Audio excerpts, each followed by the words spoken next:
Respectful debate. Let's talk about it. Women have been womening for as long as women have been women. I agree. I 100% agree. Be patient. Disagree. And let me tell you why.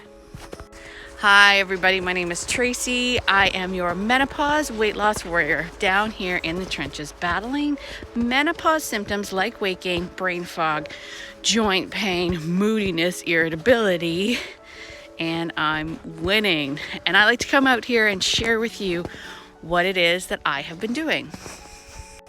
Sobering reality here for us ladies is that we are going to spend 1/3 of our lives dealing with this stage, dealing with perimenopause, menopause, 1/3 of our life. Now, don't quote me on this, but the last sort of thing that I read is that the average length of time for us to go through this transition, 7 years, can be as upward to like 12 years. 12 years. You're asking for a lot of patience. A lot of patience. But you're kind of proving my point. See, this is what we've been told our whole entire lives, right? This is natural. This is what all women go through. Women have been going through this for as long as we can remember, right? This is just part of being a woman. But that's not actually true. I mean, it is true. We have been going through it, but lots of things have changed.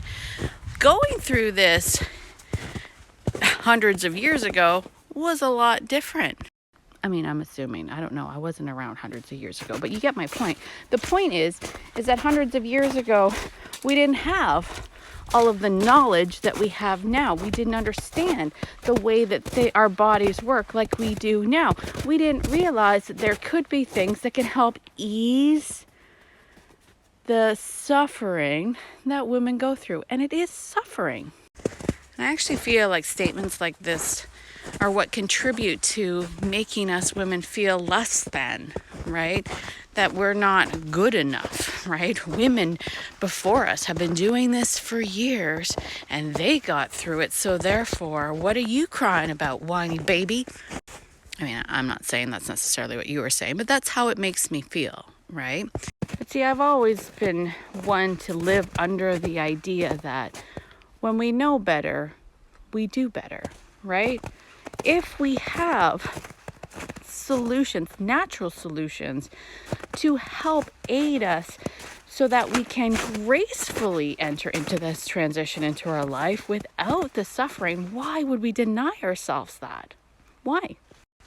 Now let's consider another part of this whole thing. And I've been thinking a little bit about this.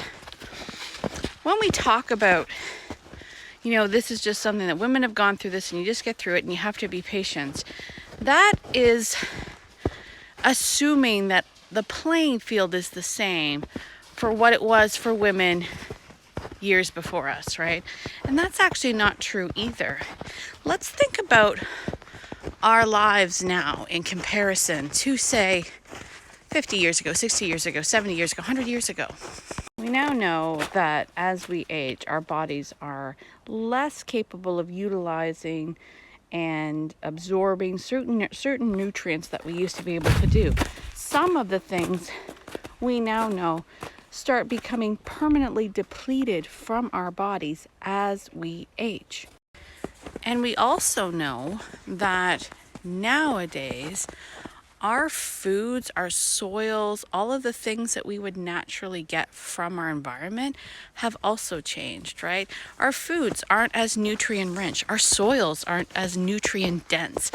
And as a result of that, we're not actually fueling our body the way that we used to, say, 20, 30, 50, 60, 70 years ago. So if I now know a way to start to get some of those nutrients back through the forms of supplementation, why would I not support my meno body through this change? On your last point, stop listening to outside things. The sad reality of it for most women is These stories, these things that we're listening to, aren't coming from outside things. That's the problem. These stories, these sayings, this advice is actually coming from our medical professionals, people we trust, our mothers, our grandmothers from years gone by, in a society where we have been taught and told to not talk about what we're going through. Advice coming from the people we trust most. And I am in no way putting that down. This isn't a parent problem or a grandmother problem. This is actually a society problem. So while I appreciate your opinion, and again, all due respect, I guess I can't listen to your outside advice either. Listen, I'm not telling you to take what I am saying and adopt it as your own, right? My hope, my goal here is to just shed light onto the possibilities of things that are out there. But you yourself have to come to your own conclusion. Let what you do in life be the product of your own conclusion. I do thank you for your comment. I thank you for sharing your thoughts here. Again, respectful debate. Feel free to let me know how you feel. Cheers.